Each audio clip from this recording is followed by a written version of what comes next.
Penn State dominates once again, but the biggest story is Josh Barr and that emphatic finish over Jacob Cardenas, someone who's going to contend for an NCAA title. Well, if you didn't know already, Josh Barr is contending for an NCAA title.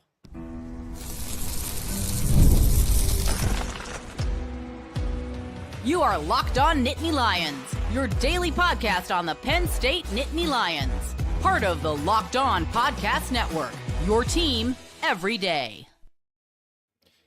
You are locked on to Penn State Wrestling. My name is Zach Seyko, and I'm your host of Locked On Nittany Lions as we are live here from the Bryce Jordan Center to recap Penn State over Michigan, but highlight some of those key matchups. Josh Barr over Jacob Cardenas.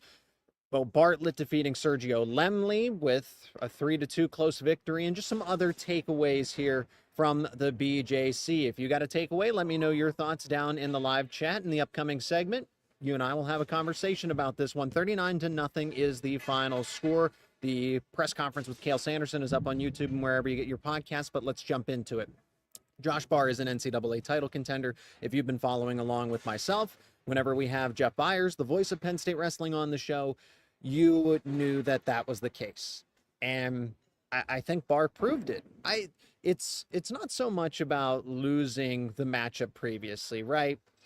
Stephen Buchanan and Barr, that was close. That was a really close matchup, but his circumstances are a little different there. Josh Barr, you see him clean up, just the margin of error is so slim. But for Barr to be a little bit more efficient on top, sure, Cardenas had some quick escapes, but Barr just seemed a little faster on his feet himself, was able to get out quickly in that second period to get the escape, and then, held on to Cardenas for a good amount of time in the third period before he ultimately escaped. But it was that sudden victory and then the second tiebreaker to win by reversal. Doing that against an elite opponent like Cardenas, and I felt like Josh Barr could have had some, if he had followed through, but maybe that's just because Cardenas that's elite competition. He learned his lesson against Buchanan, and he applied that over to this matchup against Cardenas.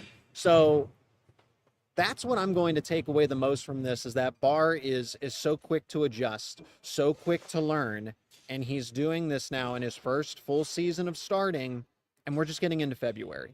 So he hasn't even hit his peak. So that means that better wrestling is on the way for Josh Barr. But let's go through that tiebreaker process. Okay, so you let Cardenas out, and it is what it is. You got to go and respond, because I'm expecting this one to go to ultimate tiebreaker. Fortunately, it doesn't, because Josh Barr just ends it in that second tiebreaker period with the reversal. I mean, he outlasted Cardenas. He was able to tire him out. I thought both of them were pretty exhausted, right? That's elite on elite. That matchup gave us everything we could have expected and then some.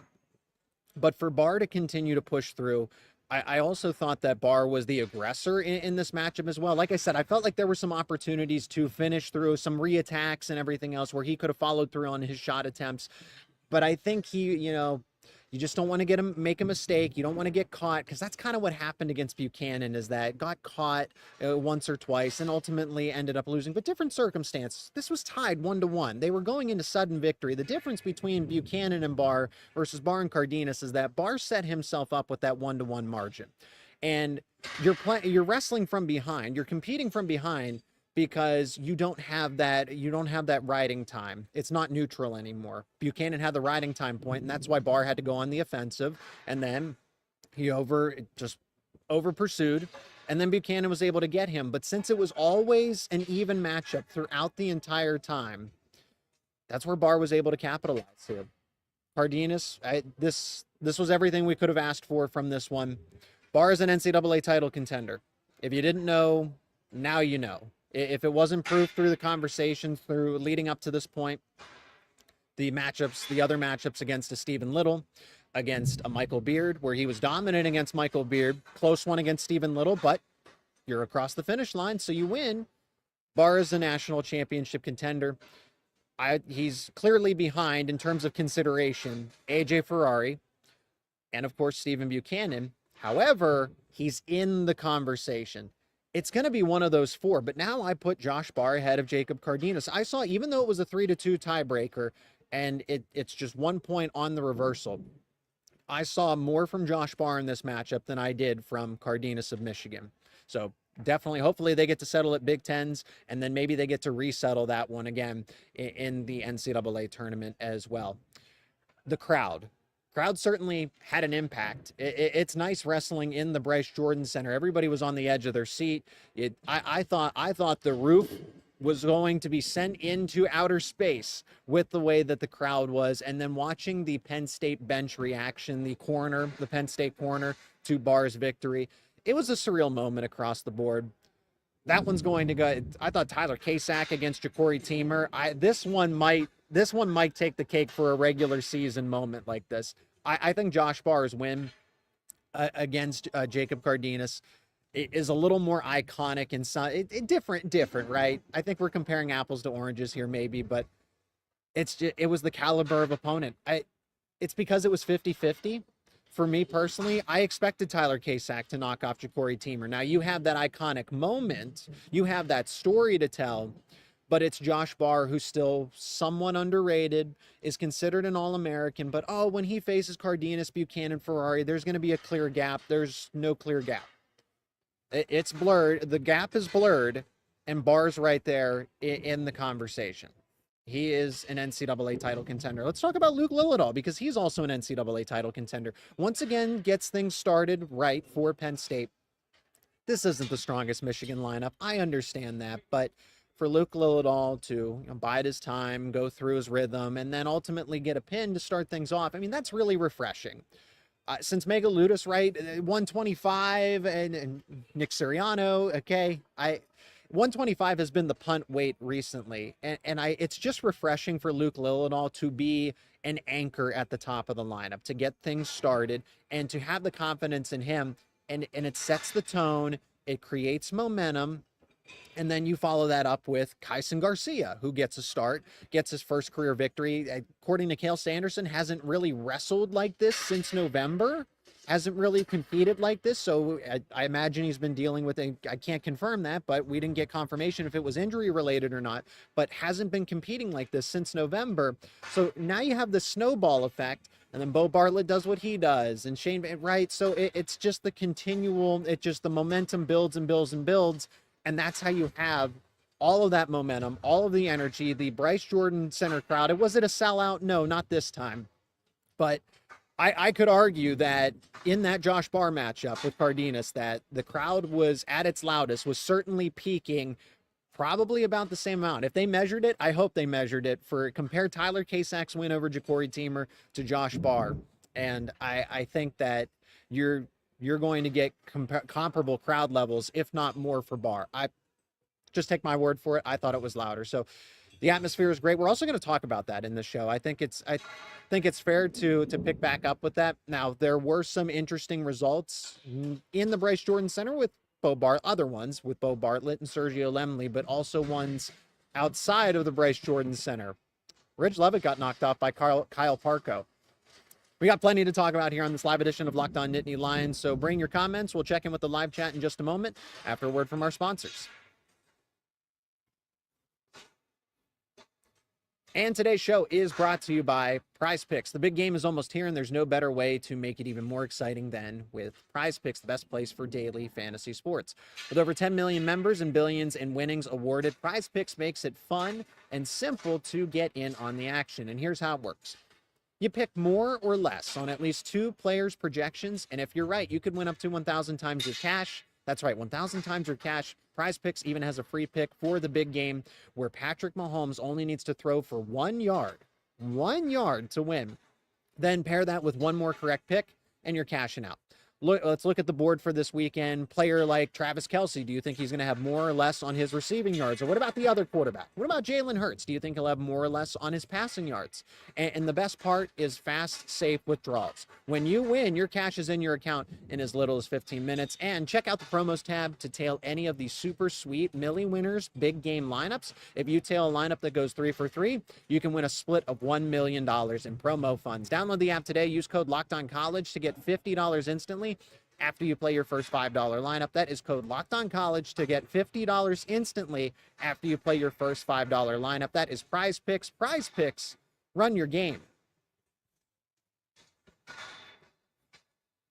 All right, let's resume the conversation here from the Bryce Jordan Center. Thank you so much for spending a early Friday night here on Locked On Nittany Lions. Barr majors Buchanan in Big Tens or Nationals. That is a bold prediction. Like I said, he was there. I think the 5-1 decision is a little deceptive to an extent. I don't think that there's, it's AJ Ferrari and Stephen Buchanan. Sure, he got, because people are probably going to look at this and say, well, he got lucky. I don't know. To get a reversal in tiebreaker like that against Cardenas, home arena or not, raging rowdy crowd or not, I think for Barr, because he is a first-year starter, because he's a redshirt freshman and he's doing this isn't, you notice how Tyler Kasek went on that run in the middle of the postseason? Lost early in March a season ago, or I guess it's a year ago at this point. And then he goes on that run, and now he's 21-0 since that defeat at the NCAA tournament. Barr is doing that now. So my point above all else is that Josh Barr is only going to continue to get better. So you might be correct in saying that, hey, Barr is going to get his revenge against Stephen Buchanan. I don't know about a major decision, but if you're right, you can hold me to that. The matches are over. Yes, they are. And what type of camera and microphone am I using for my YouTube channel? Working off the laptop for tonight. Working off the laptop. Have good enough connection to be here in the Bryce Jordan Center. I think it's fitting to, have the space to be able to do this, that we're going to talk about this from the Bryce Jordan Center. Yeah, it's all about Josh Barr, right? Josh Barr will be a national champion. I'd like to declare it. I'd like to say that he's a favorite, but he's firmly in the conversation. AJ Ferrari, we just know how athletically gifted he is, motivated, and everything else. He lost to Stephen Buchanan. We do have to take that into account. So is Barr going to be able to go through? I think what is really helpful for Barr right now, and asked him about it in the press conference, so go check out the answer if you'd like to get to actually hear it from him, but I'll, verbatim as best as I can translate it, is that you wrestled against Stephen Buchanan and Cardenas in back-to-back weeks.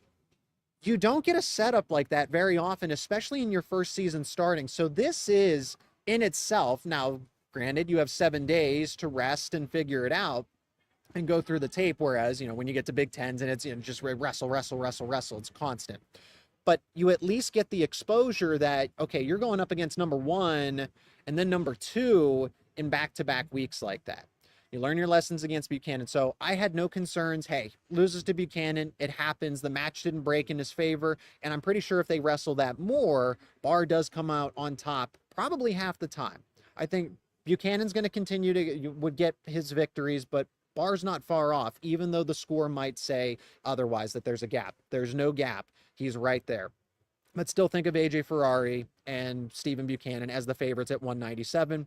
Barr's right there as that third option now that he defeated Jacob Cardenas. I also think that builds a little bit of confidence, right? You're coming off of that Buchanan loss, and it's, can I do it? My shots aren't working here.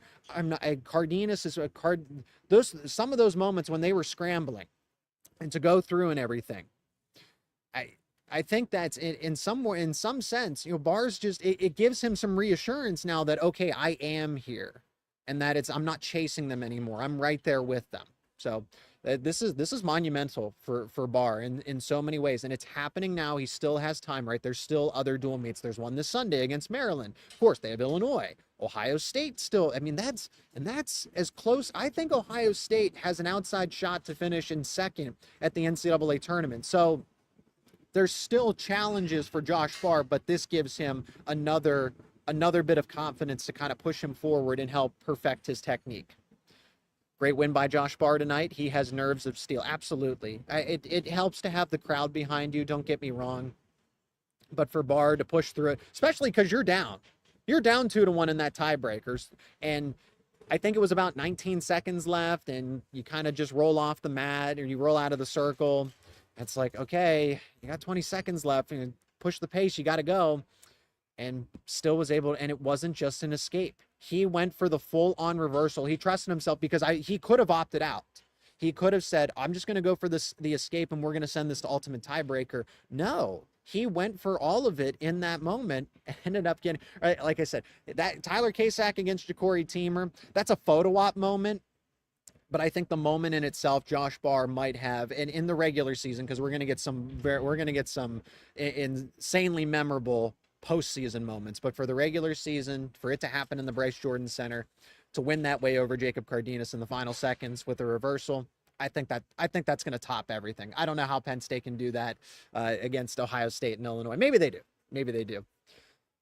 So again, live chat's wide open. Please feel free to contribute your comments. I'll go back into some of the notes that I have. Let's talk about Beau Bartlett and Sergio Laemmle, because that's a close one. Tried to frame it as best as I could and talked about it in the preview with Jeff Byers, that Sergio Laemmle is really good.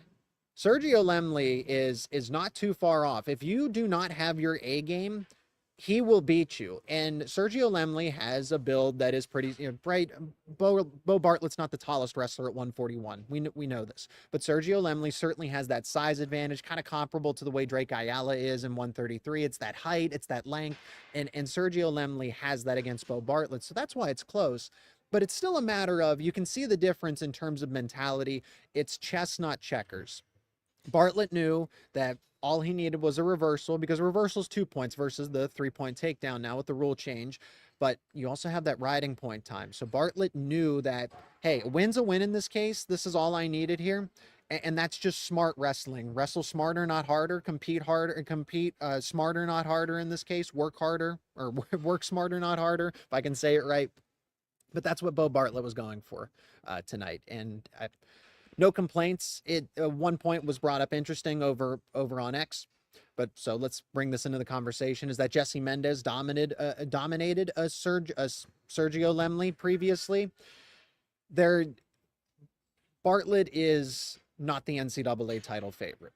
We need to see how he adjusts, because every time him and Jesse Mendez match up, you know that Mendez still has that clear advantage. So until we see Bartlett again, and against Andrew Ramirez, I only have a recent freestyle competition to go off of, but I think he was teched. I think it was 10-0 in freestyle competition in a trials event. So it's not favorable for Bartlett. Now, I'm not going to count him out, but let's be honest, okay? The things that I say about Lillidahl being right there in 125, I feel like Matt Ramos is the only one that 125 is kind of roulette. Anybody in the top 10 could finish as an NCAA champion, but Matt Ramos is starting to separate himself apart. And then I feel like Luke Lillidahl is right there in that top 4. All of these wrestlers, all of these guys in the 10 weight classes can at least get to the semifinals. Now let's talk about, so why don't we talk about Braden Davis in this case? So Bartlett, to just wrap up, Alirez and Mendez are going to be the odds-on favorite at 141. Bartlett's right there, and it's not far off, but he does need to wrestle on his A game, and hopefully Mendez and Alirez aren't necessarily at their best. That might be what it takes in a semifinal matchup. So let's talk about 133, because I like what Kyison Garcia, chance to prove himself.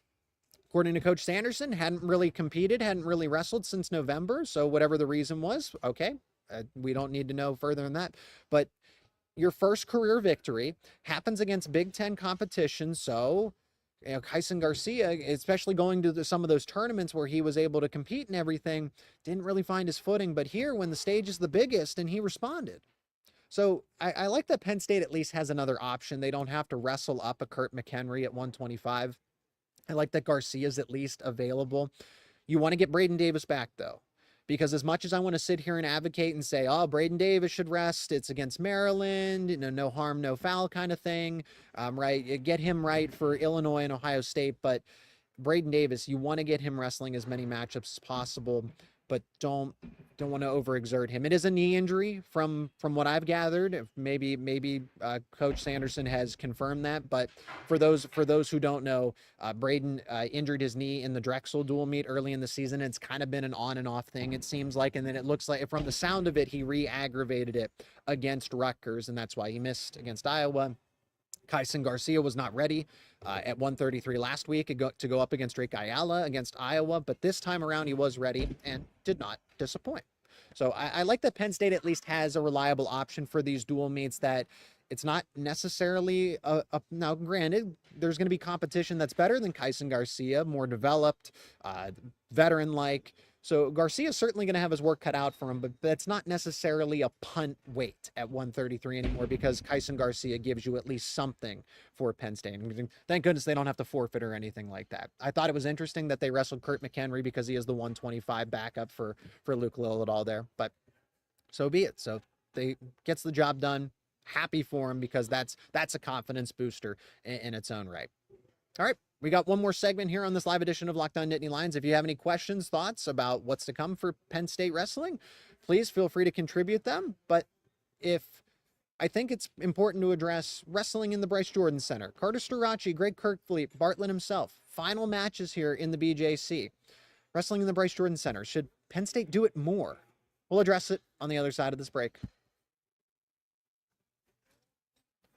Today's show is also brought to you by FanDuel. Super Bowl 59 is here. One game, two teams, endless possibilities. And there's no better way to make every play more exciting than with FanDuel Sportsbook. Whether it's predicting the first touchdown, calling the MVP, or even betting on the coin toss, FanDuel makes it easy to get in on the action. With live betting all game long, you can adjust your bets as the game unfolds and feel the thrill from kickoff to the final whistle.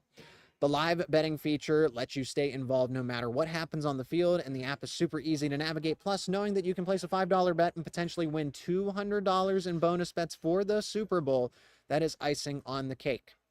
And as far as the Super Bowl lines go, Kansas City Chiefs are 1.5-point favorites, minus 120 on the money line. If you're thinking Philadelphia Eagles, plus 102 on the money line. Total is set at 48.5 at last update. If you like those lines, you can bet them over at FanDuel.com, or you can download the app, head over to get started and bet just $5. And if you win that first $5 bet, you'll score $200 in bonus bets. That's FanDuel.com. Bet with FanDuel, an official partner of Super Bowl 59.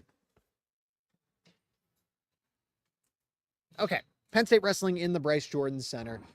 It's a special moment. I don't think there's anything that needs to be changed. Cale Sanderson agrees that this is an incredible venue, but it's also tough to duplicate time in and time again. That sweet spot is two dual meets, depending on what opponents are home versus away, right? Iowa, obviously, you're going to put that in the Bryce Jordan Center. It is very tough to sell out an arena and expect 20,000 because the debate is, okay, we'll move them out of rec hall. Wrestling's so popular. But when you think about it, there is a conflict with basketball. You have to weigh, okay, the scheduling versus men's basketball, women's basketball. And that's why it's a selective event. And that's why it's something that where wrestling isn't committed to the bigger arena versus rec hall. But understand that there are just a lot of kind of constraints and logistics to it. Parking is an absolute nightmare. I had a friendly reminder myself to say, okay, the Bryce Jordan Center, you have to be here 90 minutes in advance unless you prepay for parking, just to FYI for anybody. So the Bryce Jordan Center, let it be its standalone thing, schedule the best opponent. So for next season, probably going to be, depending on the home and away breakdown, I imagine Ohio State will be that. I do like where it's 2. The reason it was 3 this season is because there was a conflict because Penn State women's volleyball, who was recognized today, shout out to the women's volleyball team for the NCAA title, they were hosting the regional in Rec Hall. And, well, I guess as much as you would like to move it to the Bryce Jordan Center, the logical thing was to move that one against Wyoming to the Bryce Jordan Center. So that's why there were 3. I think it's going to stay at 2. It should stay at 2. You can't push it more than that because logistically it's going to be difficult to do. It takes away from the spectacle of it. It takes away from this, and you don't want to water it down. You don't want this event to be, you want it to be something that's circled that, when Iowa comes to town, you are going to get, because when they wrestle in Carver Hawkeye, that Penn State's getting the toughest environment, so duplicate it. And it's nothing against Rec Hall. I can appreciate the tradition. I can appreciate the history. But the more the merrier with the fans. Like I said, I check the bolts on the roof. I thought the Penn State crowd was as loud as ever during that moment with Josh Barr. So Penn State wrestling should stay in Rec Hall primarily and then move over to the Bryce Jordan Center for some select matches here and there. And it creates memories for these wrestlers. Beau Bartlett, Carter Starachi, Greg Kirkfleet. Last time going through the Bryce Jordan Center like this, last walkout. You pick your favorite songs, Halloween theme for Carter Starachi, and right, that moment now, you get to do that against Michigan. You get a tech fall in Starachi's case. just toss Sergio Laemmle over your back as Beau Bartlett and get a 3-2 victory against an opponent you're probably going to see at Big Tens, maybe even NCAAs. Who knows how the bracket shakes out, but more likely at Big Tens, and you get a rematch opportunity. And Greg Kirkfleet just finishes things off against Josh Heinzelman, who's an up-and-coming heavyweight for Michigan. So it's those moments that Rec Hall, they'll have senior day, and they'll get to final moments against American and everything else. But for the Bryce Jordan Center to do it against a Big Ten team and everything else, it's just kind of tough to duplicate the atmosphere. Try putting 20,000 fans in for against American University or Drexel or something like that. That's very difficult to do. So those memories are meant to be unique. And I don't think maybe depending on the schedule, right? If Oklahoma State comes to town, now that's where we've had the conversation about Beaver Stadium being a venue for Penn State if they have that out-of-conference dual meet. If there's the national duels, I think that's going to complicate things because Penn State and Oklahoma State will meet in that regard. But if there is an out-of-conference opponent that you schedule, say a Northern Iowa down the road, it ultimately depends. You just have to be able to sell out the arena or get as close as possible, because Michigan wasn't, maybe it was a sellout, but the seats certainly weren't filled to the brim. And if that's the case, you need to be a little more selective. So I say at least 2 conference opponents, depending on who's going to be in Happy Valley at Ohio State next season. And then if there's that top tier opponent, like in Oklahoma State, maybe you happen to schedule an Iowa State, a Northern Iowa, something like that. Maybe it happens. It's a year in, year out type of thing, whereas football, right, the schedules are more or less made up 4 or 5 years in advance. Penn State wrestling does it year to year. So they have these things in mind. So I'm not opposed to having 3 dual meets. It depends on the caliber of opponent, but you can't say, oh, let's wrestle 90% of Penn State wrestling's home matchups in the Bryce Jordan Center. It's just not going to make sense, and it's going to be tough to do for a variety of reasons. It's tough to handle, but that's why you make it the way it is. So Penn State does, again, you have any last second comments, thoughts? I know it's really just about the select matchups. We'll go through the results here for all of it. 39-0, the final, and Michigan just doesn't have as strong of a lineup this season. But that's Michigan's got a good recruiting class, though. But to go through it before we look at Maryland, 125, Luke Lillidahl pins his opponent. 133, Kyison Garcia, decision 4-1, first career victory for Garcia. Beau Bartlett, decision over Sergio Laemmle, 3-2 with the riding time advantage. Shane Van Ness, I can't believe I completely forgot it. So let's talk about Shane Van Ness, because he defeats Gilcher 7-1. But I want to throw this in real quickly, so maybe we don't get to Maryland here. Kyle Parko defeated Ridge Lovett. That completely went off my radar. I teased it, but now we're back to it. Kyle Parko ended up defeating Ridge Lovett. So now Ridge Lovett had a dominant victory against Shane Van Ness. Van Ness, 17-6 over Kyle Parko. And then Kyle Parko responds against Ridge Lovett. So it's an any given day type of thing. I would still lean Ridge Lovett in this case if it's close. It's kind of like 197. Those 3 at 149. Whoever's best on that day is probably going to win, because there is no gap in talent. There is little to no margin of error. You make one subtle mistake, and it can be the snowball effect, where one bad move, one mistake turns into 2, turns into 3, and Ridge Lovett capitalizes against a Shane Van Ness. Same thing, Shane Van Ness. And that's what's interesting, is that all these dominant victories keep happening in respect. Kyle Parko, Ridge Lovett, Shane Van Ness against Kyle Parko. So I really don't have a read on that. I don't. I'm confident that Shane Van Ness will do his job at Big Tens and in NCAAs.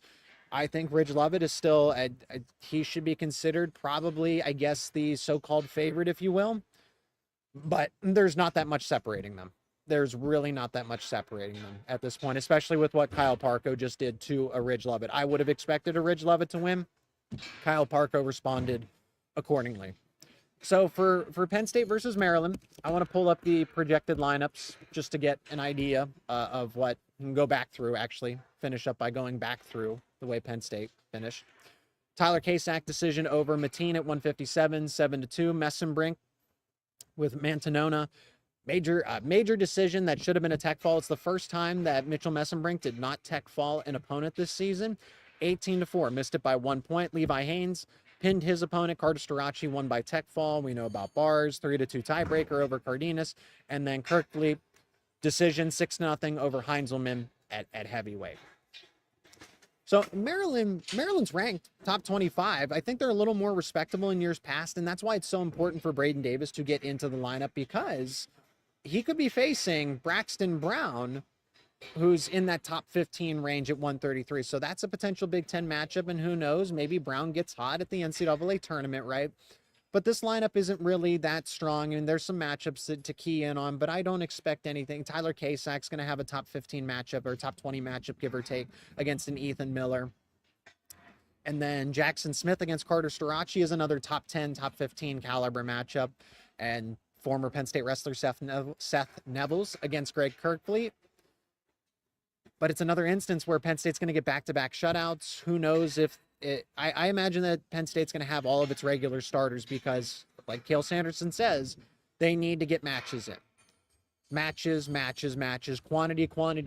You need to get them in. And it's important when you go against not as strong as usual, but this is still a top 20 Michigan team. That is how good Penn State wrestling is. That is how good Penn State wrestling is. To do that to a top 20 Michigan team, 39-0, multiple bonus point wins, clear domination, and the only one that's in question really, or I guess the only two, Bartlett against Laemmle and Barr against Cardenas. So Maryland's going to be somewhat of the same thing, but certainly not. There's no top 5 contenders. There aren't any NCAA. There's some fringe All-America contenders in there, but in those fringe All-America spots, Penn State has an NCAA title contender, clear cut, either the odds-on favorite or somebody that's in the top 4. And if Braden Davis can get healthy, he's another one of those wrestlers. I don't consider him a fringe All-American. If he can get his knee right and he gets hot at the right time, Davis should absolutely be considered somebody that can find his way. Yes, he won the Big Ten title as a true freshman last season at 125. 133, it's a different story. I get the Ryan Crookham's he's not available. He's injured, right? So Davis, but that's why we need to see, okay, how does he respond against a Braxton Brown if he ultimately does wrestle? Cale Sanderson didn't have an answer. Cale Sanderson didn't give an update as far as whether he just doesn't know in the moment. So that means it's a 50-50 thing. If he's available, he will go. Let's just put it that way. I think that's where we'll wrap it up here in the Bryce Jordan Center. Final Bryce Jordan Center dual meet, final career dual meet in the BJC for Starachi, Bartlett, and Kirkfleet. Bittersweet moment, but surreal moment created by Josh Barr at this moment in time. It's been quite the week. It's been quite the week here on Locked On Nittany Lions. I got to say, with Bo Bassett committing to Iowa and then to follow it up with Jax Forrest going to David Taylor and Oklahoma State, it has been a busy week for Penn State wrestling content. So if you missed any of it, all the episodes are up there. I appreciate all the support, all the interest, feedback, the comments, continuing the conversation past the actual video itself, whether it's live or recorded. Just thank you. Thank you so much for the support and checking out all of the wrestling content today and throughout this past week. We're going to have more conversations throughout about Penn State wrestling. Just got the chance to talk to my counterpart at Locked On Oklahoma State. Are the Cowboys, are the Pokes getting ready to catch Penn State? So be on the lookout for that next week. More conversations with Jeff Byers, more coverage around Penn State football, Penn State basketball, and of course, Penn State wrestling, because we are part of the Locked On Podcast Network, where it is your team every day. Oh, I see we got one more comment in here. One more comment. Tony, thank you so much. Great coverage. I appreciate that. I really do. It means a lot. I would not have this platform without all of you, so thank you from the bottom of my heart. I appreciate each and every one of you. So be on the lookout for some more new wrestling content next week and beyond. It's your team every day here, part of the Locked On Podcast Network, and that's why it's called Locked On Nittany Lions, talking about everything when it comes to your favorite Penn State sports teams.